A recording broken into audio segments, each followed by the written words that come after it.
आणि आता अजित पवारांची एक प्रतिक्रिया आपण पाहूयात। राज्यात वातावरण खराब होईल अशी वक्तव्य कुणी करू नयेत, कायद्याच्या चौकटीमध्ये राहून न्याय देण्याचा प्रयत्न असतो असं अजित पवारांनी म्हटलंय। कुणाचं मन दुखावणार नाही याची काळजी घ्यावी अजित पवार यांचं वक्तव्य।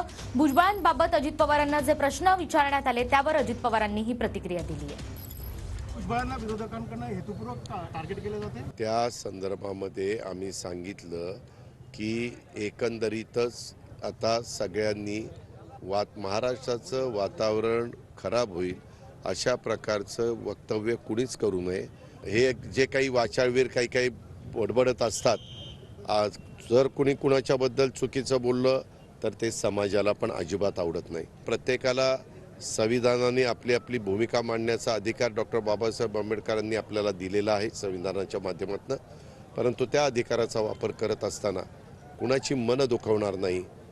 आपल्या मनामध्ये जो काही न्याय कुणाला द्यायचा आहे तो न्याय कायद्याच्या नियमाच्या चौकटीमध्ये राहून कसा देता येईल अशा प्रकारचा प्रयत्न केला पाहिजे असं माझं स्पष्ट आहे।